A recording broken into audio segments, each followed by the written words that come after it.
Guys, আশা করি তোমরা কেমন আছো। আজকের ভিডিওটা হচ্ছে ফুড ব্লগে আছে পোলাও রোস্ট পোলাও। তো এটা আমি অর্ডার দিছি আর একটা মজাও আছে। আর তারপরে আমরা অনেক কিছুই খাবো, তো আজকের ভিডিওটাতে দেখাচ্ছি। আর আমাকে অর্ডারটা আসবে একটু পরে, তো চলো আমরা এখনই স্টার্ট করব। তো গাইস, এখন আমরা কথা বলছি, এখনো আসছে না, জানি না কতক্ষণ লাগবে। এই তো চলে আসছে, দাঁড়ান। তো মনে হয় চলে আসছে, যাই দেখি।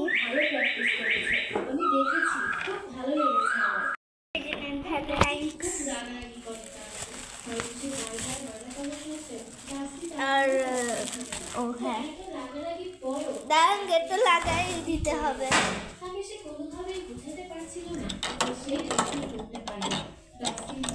তো আমাদের এখন বিরিয়ানিটা ওপেন করব। আমি ড্রেস আপটা চেঞ্জ করে আসি, ওকে? আগে তোমাদের দেখে তারপর ড্রেসটা চেঞ্জ করতেছি। দাঁড়াও,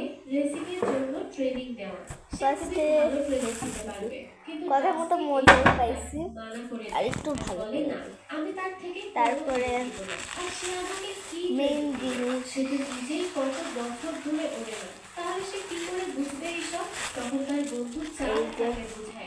চলে আসছে আমাদের বিরিয়ানি। এটা কিন্তু আমরা খুব কম প্রাইসে পেয়েছি, দাম মোটামুটি 100 টাকা। এই পুরা বক্সটা 100 টাকা, এটাও ফ্রি।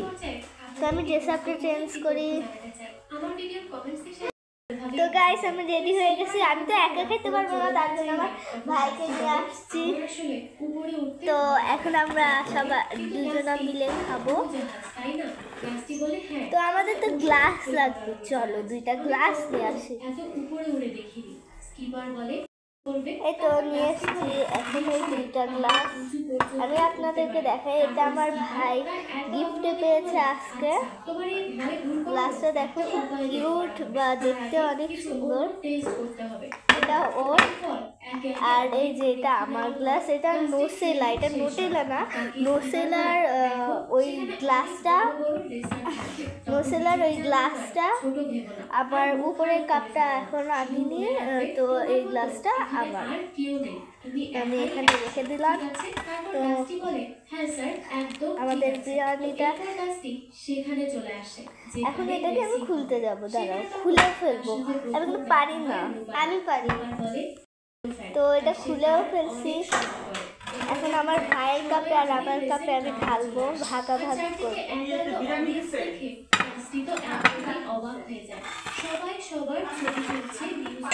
এটা অদৃশ্যভাবে হবে, আমারটা অদৃশ্য হবে,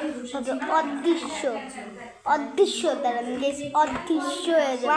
1 2 3 এখন আমার ভাই আমার ভাইকে খাচ্ছে, পিচ্চি বাচ্চা তো তাই। আর আমার পোলাওটা দেখে, এখন খেতে পারিস।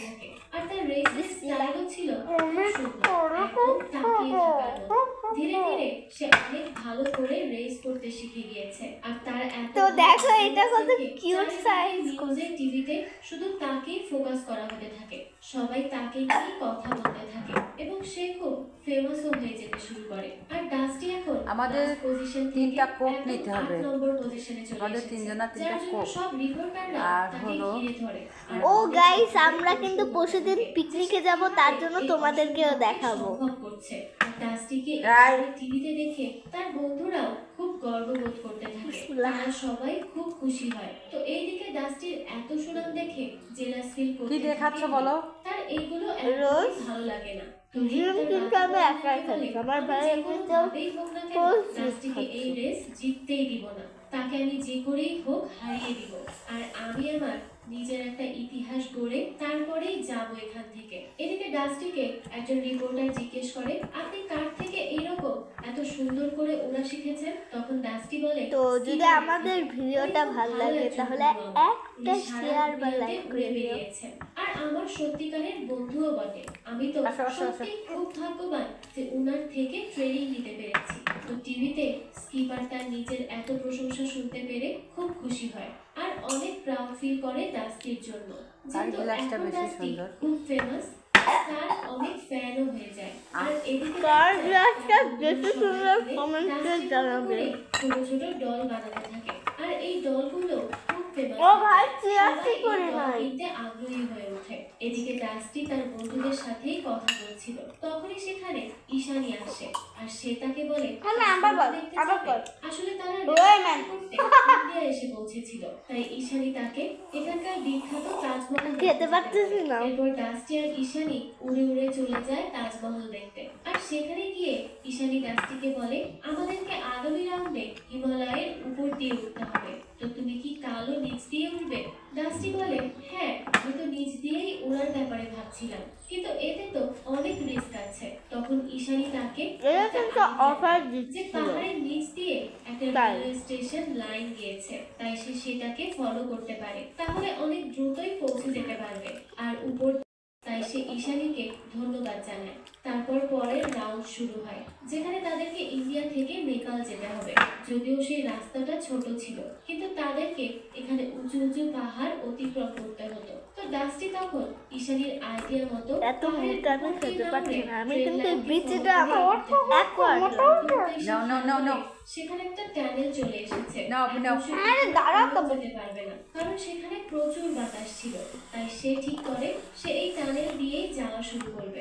আর সে তাই করতে থাকে। তখনই সেখানে আরো একটা বিপদ দেখা দেয়, আর সেটা হচ্ছে ট্রেন। লেবু এই নিতেই টানেল ভুলে থেকে গেছি। একটা ট্রেন আসতে শুরু করে। লেবু। ডাস্টি তো খুবই ভয় পেয়ে যায়। লেবু। তবে সে কোনো মতে শেষ মুহূর্তে সেখান থেকে বের হয়ে আসে আর সবার আগেই নেপাল চলে যায়। কিন্তু নেপাল আসার পর সেখানে এত সেই। সৌন্দর্য দেখে ডাস্টি ভাবে